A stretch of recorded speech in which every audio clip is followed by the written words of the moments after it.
ensuring a safe and healthy work environment. Good day, everyone. I am Mercy Joyce, your first presenter of the day, and we will be discussing Chapter 13, Managing Health and Safety Risks. Workspace, legal obligations for workplace safety and health. We all know that in every workplace, safety of the employees is very relevant. So, the employers have a legal and moral responsibility to ensure that the workplace is safe for employees' physical and mental health. And so that to reduce the work-related deaths and injuries and illness that's reported in every organizations or workplaces. OSH Act or Occupational Safety and Health Act. Occupational Safety and Health Act is an act that dramatically changed the role of HRM. Why? It is only because that this act really ensured that physical working conditions meet the adequate standards. It is also established a comprehensive and specific health standards, and it authorized inspections to ensure the standards are met. But not just that, it is also leaves an impact on every workplace because since it became a law in 1970, the annual workplace fatalities have fallen from 14,000 to under 5,000. OSHA, or Occupational Safety and Health Administration. It is what OSHA Act empowered when it became a law. It empowered the administration through it was being allowed to police organizations' compliance and required employers to keep records of illness and injuries and calculate accident ratios. And it also provides industry safety standards for 4 major categories of employers: the general industry, construction industry, agriculture industry, and maritime industry.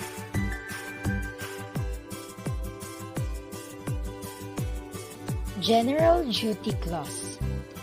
General Duty Clause covers any potentially dangerous or unhealthy workplace conditions that aren't covered by specific industry regulation.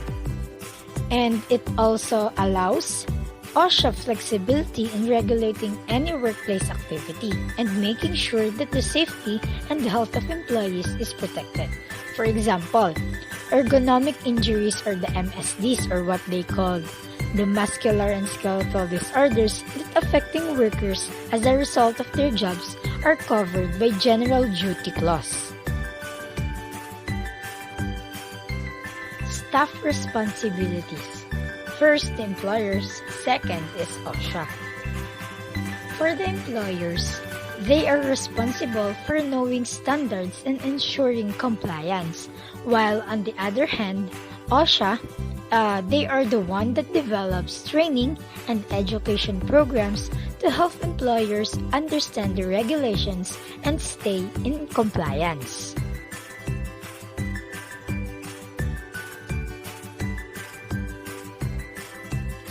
OSHA record-keeping requirements.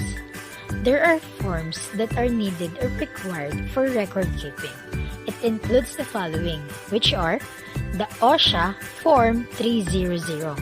The second one, OSHA Form 300A. And the third one, OSHA Form 301. So let's go to the first one, which is OSHA Form 300.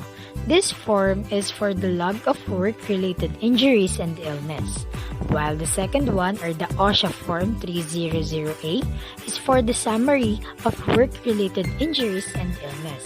And lastly, the OSHA Form 301, it is for the Injury and Illness Incident Report. OSHA record-keeping requirements within 7 days. It only says that within 7 days of a work-related injury or illness, an employer with 11 or more employees must complete the Form 300 and Form 301. Second, remain for 5 years. Here, employers are required to keep these safety records on file for 5 years. And lastly, maintained for each site.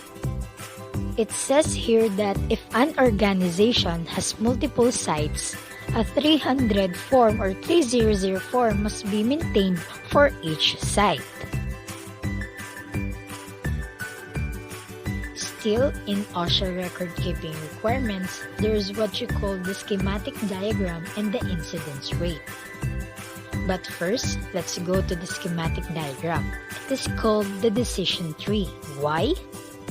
It is only because it helps the employer to decide whether an incident should be recorded. And using this, the organizational members can decide if in fact an event should be recorded. And part of this information is then used to determine the organization's incidence rate. So when we say incidence rate, it is the number of injuries, illness, or lost work days. That is related to a common exposure base rate of 100 full-time workers.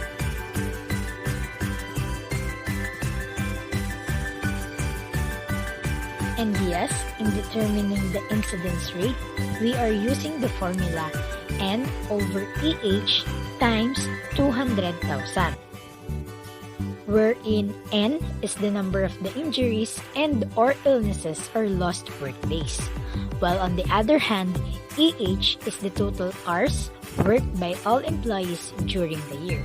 And lastly, the 200,000, it is the base hour rate equivalent.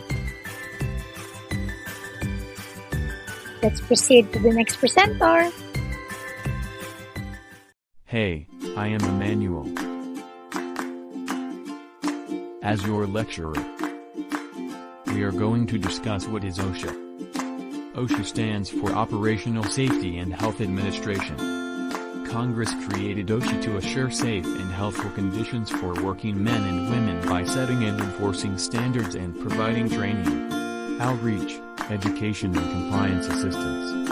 Under the OSHA law, employers are responsible for providing a safe and healthful workplace for their workers.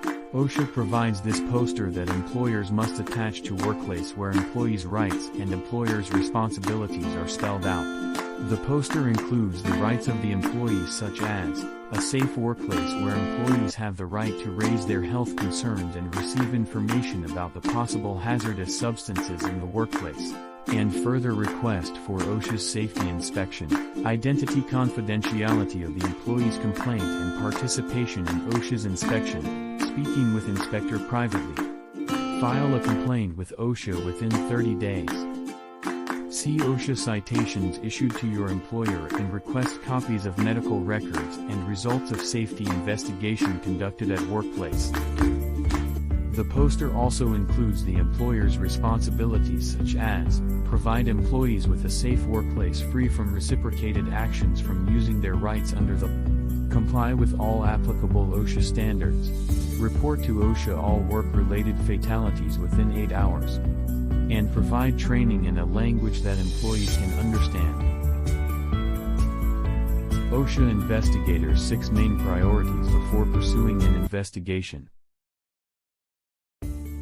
Number 1. Imminent danger. This is where an accident could happen before OSHA has a chance to investigate. Examples include unstable trench or exposed electrical wire that could cause a fatal accident. Number 2. Fatalities and catastrophes include recent incidents resulting in a death or inpatient hospitalization of 3 or more employees. Number 3. Employee complaints. If an employee sees a violation of OSHA standards, that employee has the right to call OSHA and request an investigation. Number 4. Referrals from other federal, state or local agencies, individuals, or news media. Number 5. Follow-ups on organizations that have previously been cited to make sure corrective action has been taken. Number 6. Planned or programmed investigations. OSHA has limited resources, and its budget has been significantly cut in the past. OSHA's inspection process.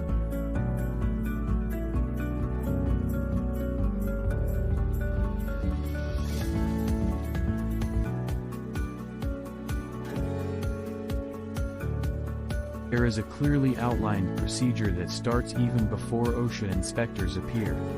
Before an inspection, the OSHA compliance officer becomes familiar with as many relevant facts as possible about the workplace.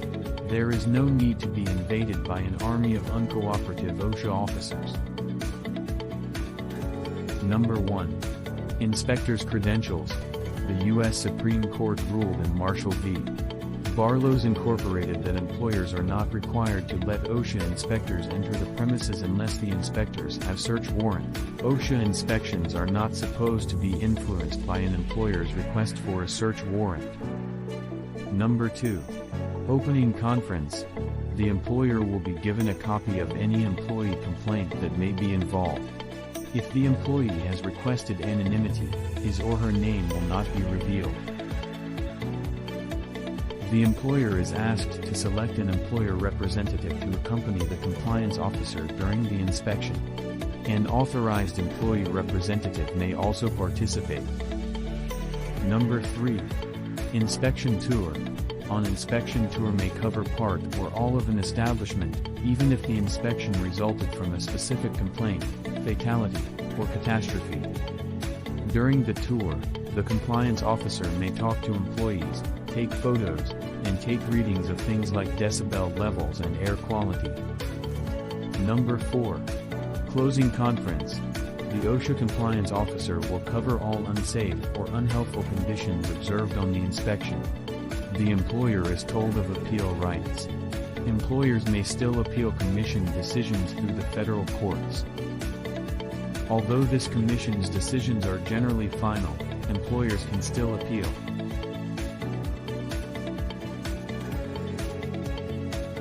Number 5. OSHA penalties. The fines are based on the seriousness of the violation and the actions or history of the employer, as well as the size of the fine. 3 types of OSHA violation.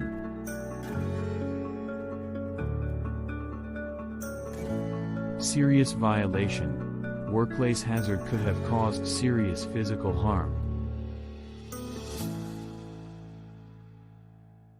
Willful violation. Employer ignored or disregarded a workplace hazard that could or did endanger worker. Repeated violation. Employer has previously been cited for the same violation, prompting stronger penalties. Good day. I am Krisha Elaine. I'll be presenting and discussing creating safer workplace in ensuring a safe and healthy work environment. Creating safer workplace. Although inspection, regulation enforcement, record keeping, and processes for violations are major areas of emphasis for OSHA, the organization provides many other services to workers and employers. OSHA makes it clear in their mission statement that OSHA's role is to promote the safety and health of America's working men and women by setting and enforcing standards, providing training, outreach, and education, establishing partnerships, and encouraging continual process improvement in workplace safety and health.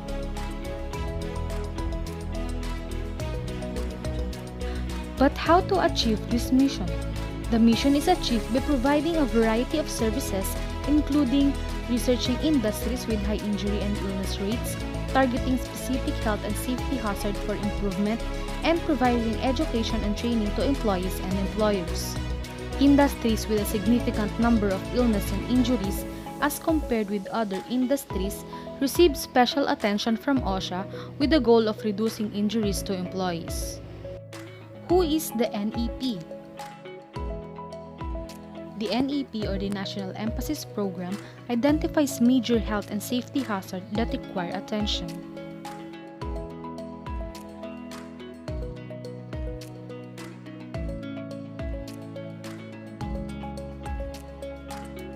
The list of hazards changes every year and has included combustible dust, hazardous machinery, nursing and residential care facilities, trenching and excavation, and inhaled substances. Management commitment and employee involvement. A first step toward safety is a strong management commitment to providing a safe and healthy workplace. Convincing employers to commit the time, effort, and expense necessary to protect employees should be easy considering the cost-saving benefits, including the following: healthier employees, lower workers' compensation costs, reduced medical expenses, better quality products, increased productivity, increased morale, and better labor or management relations. Once management has chosen to lead the way with a strong commitment to safety, it must be demonstrated with clear policies and actions. Employee involvement must be developed by including them in identifying safety and health problems. Employee insight and perspective is a valuable resource, and their cooperation is necessary. Their safety and goodwill are important to business success. How can a company get them involved? Employers can do the following: develop and post a company worker safety policy near the required OSHA workplace poster. Hold regular meetings on safety and health with employees. Require all management to follow the same safety standards as employees, including wearing hard hats, safety glasses, and footwear. Create and post written safety responsibilities for line managers, supervisors, and employees. Allow adequate time and resource to determine hazards and correct them. Regularly review and evaluate safety initiatives with employees. Provide safety incentives including awards, prizes, or cash for workers or work units with excellent safety record. And establish safety committees and identify safety representatives representing all levels of employees. Worksite analysis. Employers hold responsibility for understanding what is necessary to keep workers safe from harm. Employers who lack expertise in determining all possible hazards and relevant standards should consider asking their state or regional OSHA programs for a free and confidential visit. Private safety consultants also offer similar services for a fee. Self-inspections by manager and employers can provide valuable insight into potential and existing problems and how to prevent them. Employees should be encouraged to report concerns honestly and promptly without fear of reprisals. Records of previous injuries and illness may indicate patterns that help prevent future problems. Hazard prevention and control. Worksite analysis may uncover hazard that must be eliminated or controlled. OSHA state offices may provide valuable advice on how to do this, but there are many things employers can do themselves too. For example, once safe work procedures are established, they must provide adequate training so all employees understand and demonstrate the safe procedures. This may require providing training in a variety of ways and languages and reinforcing it often. The company disciplinary policy should be used by providing warnings and appropriate consequences to employees who do not comply with safety policies. If personal protective equipment or PPE is necessary, employers need to make sure employees know why it is necessary, when to use it, and how to maintain it.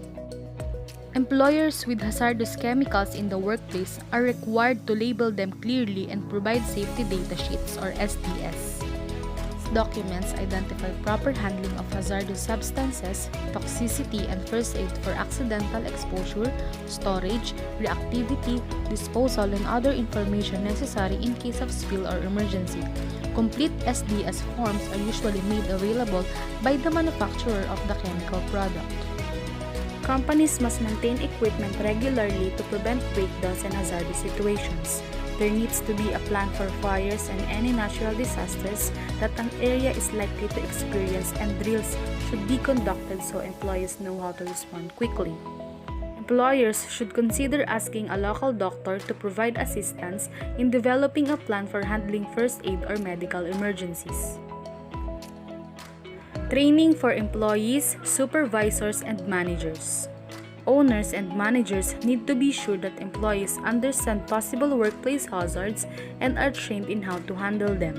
OSHA state consultants or private safety consultants will be able to recommend and provide relevant training for every business.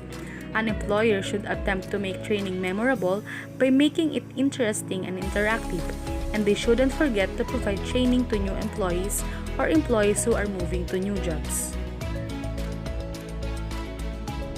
What is OSHA's extensive website? OSHA's extensive website provides an enormous amount of practical, easy-to-read and understandable information for employees and employers. Regulations are clearly defined and compliance and inspection procedures are explained in simple terms. Education and training are a major emphasis of the OSHA website and include downloadable forms, such as materials safety data sheets, handbooks for small business, email newsletters, training program information, and interactive online training called e-tools. The OSHA site is available in English and Spanish. OSHA's Top 10 Violations: Fall protection, hazard communication, scaffolding, respiratory protection, control of hazardous energy, blackout or tagout, powered industrial trucks or PIT, electrical wiring methods, ladders,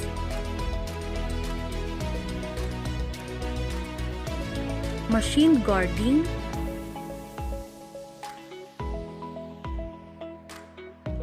and electrical systems.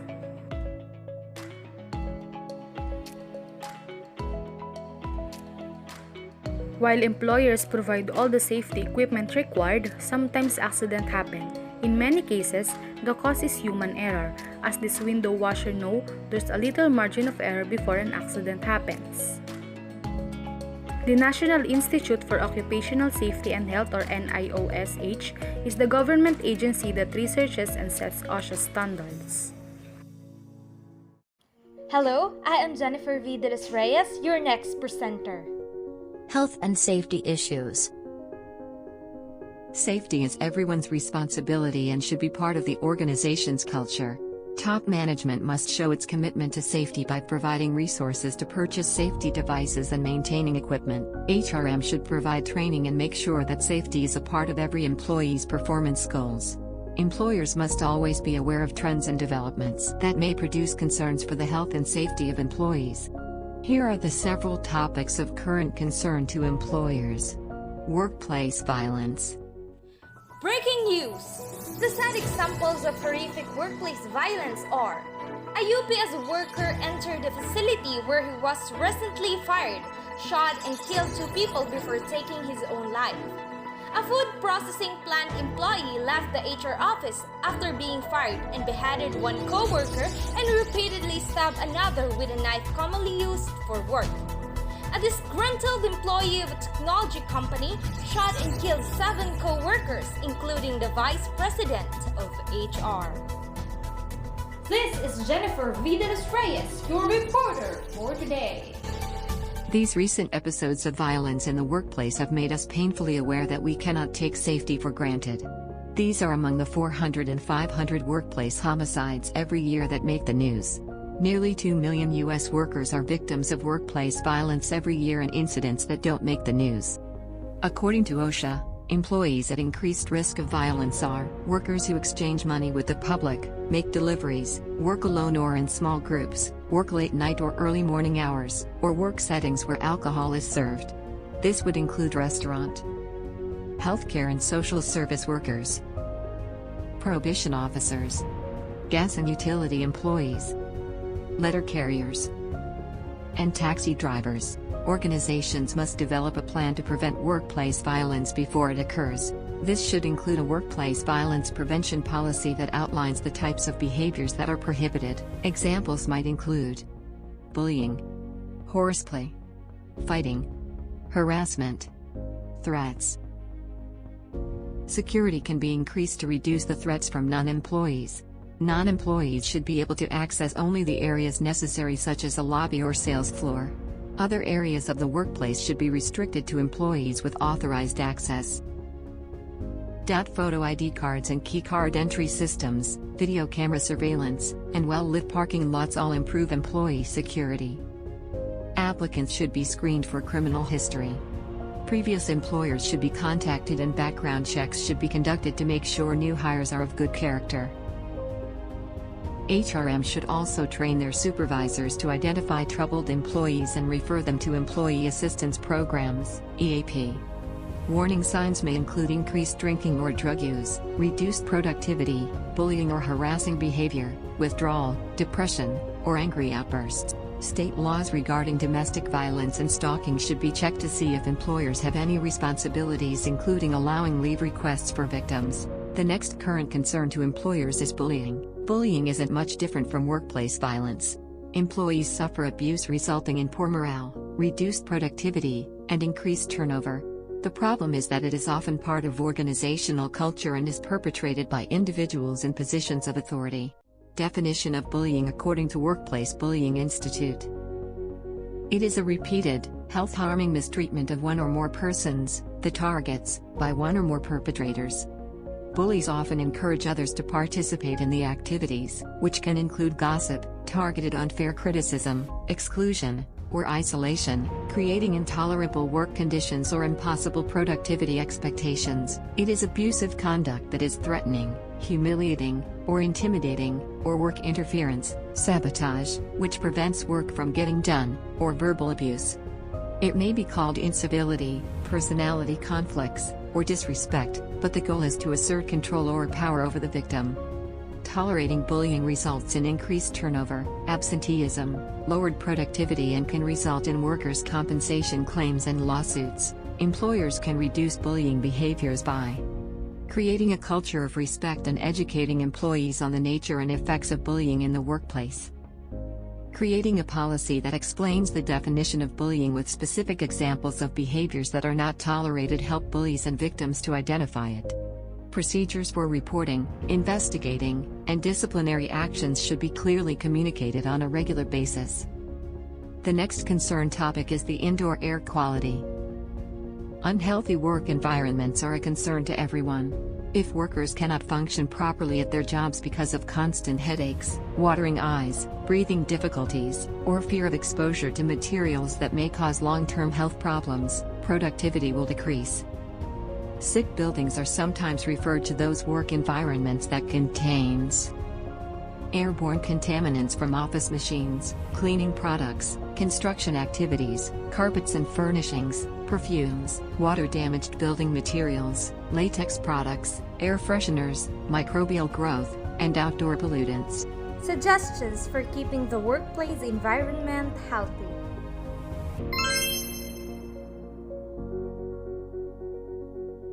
Make sure workers have enough fresh air. The cost of providing it is minimal compared with the expense. Avoid suspect building materials and furnishings. As a general rule, if it stinks before installation, it will emit an odor afterward. Substitute tacks for smelly carpet glue or natural wood for chemically treated plywood. Test new buildings for toxins before occupancy. Failure to do so may lead to health problems. Most consultants say that letting a new building temporarily sit vacant allows the worst fumes to dissipate. Provide a smoke-free environment. Keep air ducts clean and dry.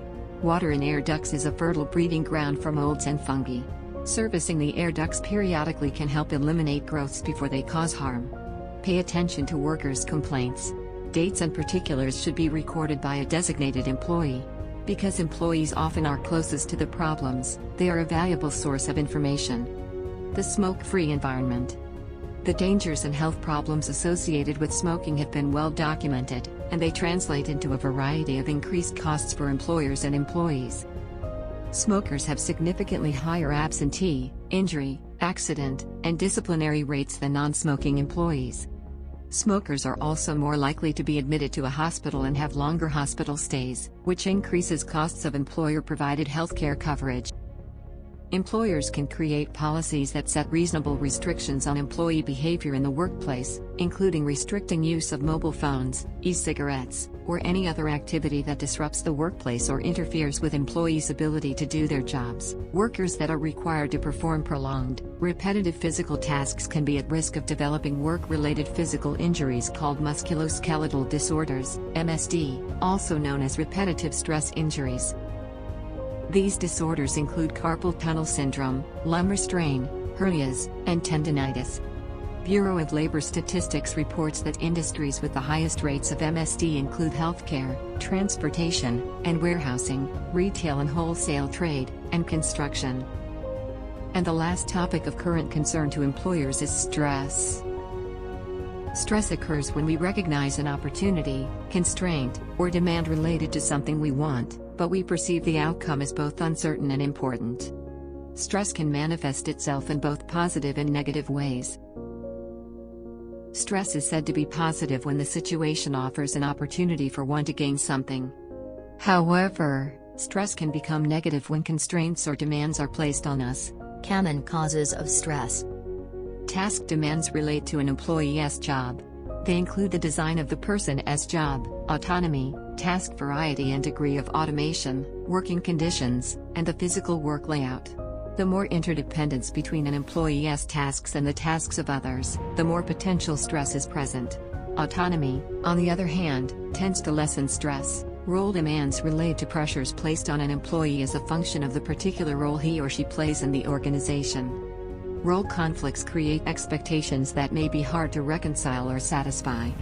Role overload is experienced when the employee is expected to do more than time permits. Role ambiguity is created when role expectations are unclear and the employee is unsure what to do. Interpersonal demands are pressures created by other employees. Lack of social support from colleagues and poor interpersonal relationships can cause considerable stress, especially among employees with a high social need. Organizational structure can increase stress. Excessive rules and an employee's lack of opportunity to participate in decisions that affect him or her are examples of structural variables that might be potential sources of stress. Organizational leadership represents the supervisory style of the organization as company officials. Some managers create a culture characterized by tension, fear, and anxiety. They establish unrealistic pressures to perform in the short run, impose excessively tight controls, and routinely fire employees who don't measure up. The effects of this style of leadership flow down through the organization to all employees. Employers may find it possible to reduce or eliminate some stressors, but total elimination is unlikely. One option is to develop stress management programs that seek to reduce stressors in the workplace and teach employees how to handle the stress that is unavoidable. Companies that recognize the benefits of helping employees cope with workplace pressure have taken a variety of steps. Monitor employee workloads and deadlines. Encourage employees to be honest when their workloads become a burden or deadlines seem unattainable. Have a zero-tolerance policy toward employee aggression. This includes desk rage incidents such as slamming phones, rudeness, yelling, name-calling, and fighting. Establish and encourage use of wellness programs. Many wellness programs go beyond fitness and nutrition management, providing massage, yoga, meditation, nap rooms, pets, carpools, on-site chaplains, and food. Encourage vacations and discourage working on weekends and vacations. PricewaterhouseCoopers encourages employees to leave work at home on weekends by including a pop-up message when they access email that reminds them that it is the weekend. Sponsor seminars, workshops, and programs on stress management. GSK was able to reduce stress-related costs significantly after their Energy for Performance and Personal Resilience programs went into effect. Utilize employee participation, communication, and empowerment programs. When Sunshine Ace hardware stores faced an imminent reduction in staff, they took the issue to the employees and used employee participation in brainstorming sessions to develop ways to avoid layoffs, resulting in cutbacks in hours for all employees and eliminating the need for layoffs. Participation in employee assistance programs. Encourage managers to refer employees that are stressed out or going through a rough patch to use the EAP services. A New York-based EAP reports a 21% rise in counselor calls since the onset of the recession. Establishing a culture that values fun, lighthearted play, and laughter. All work and no play creates stress. Review job descriptions. Employees that see a clear connection between their job and organizational objectives are more likely to find meaningfulness in their work. If they cannot, the job may need to be redesigned. Support an informal social network within the workplace. Employees that form friendship bonds will support each other. Provide a safe workplace by installing ergonomic workstations, reducing crowding, clutter, and air pollution.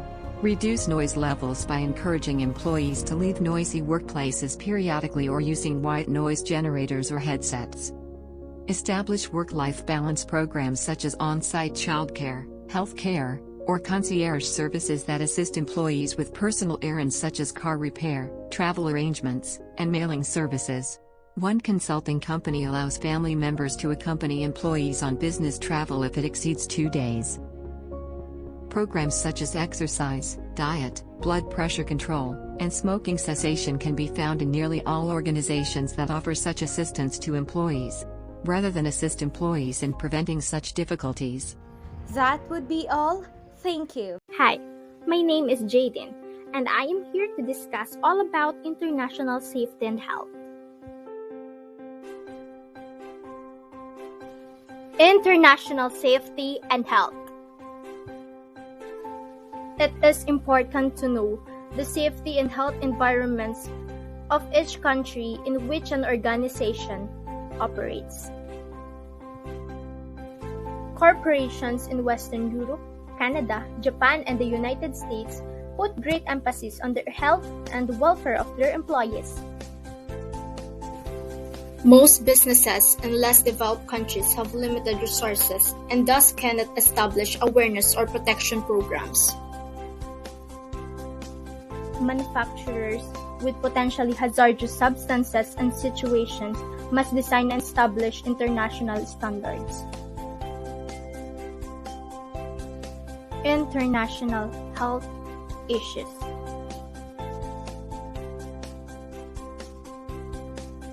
Corporations preparing to send executives on overseas assignments should have a few basic health-related items on every checklist.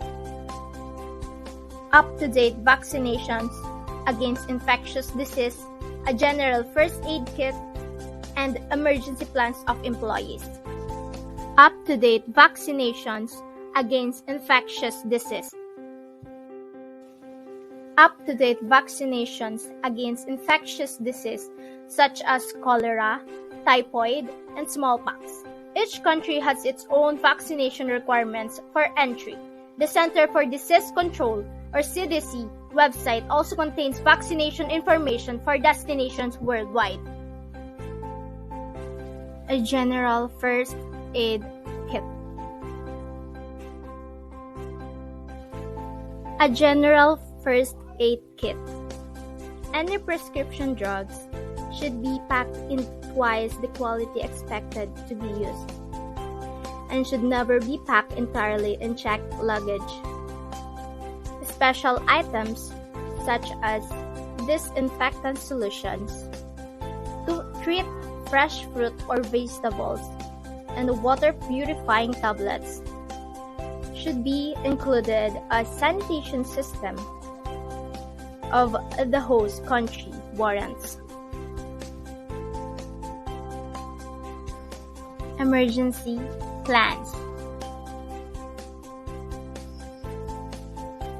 Employees should take copies of all family members' medical and dental records.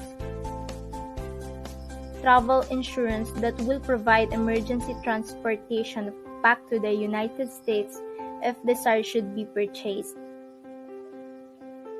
Expatriates in China often prefer to go to Hong Kong even for regular medical checkups.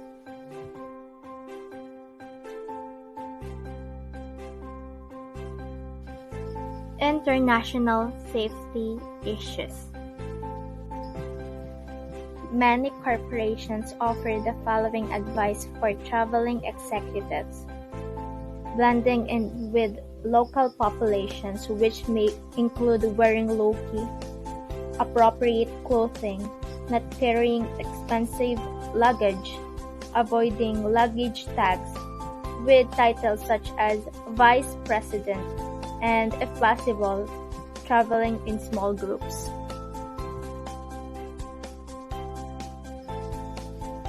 Travel for employees has become increasingly an issue of security, both while traveling and after arrival.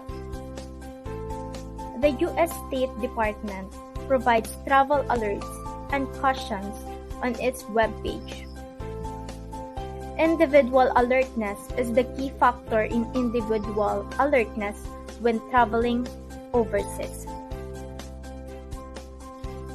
Thank you for listening. Hope you learn from my discussion. Bye.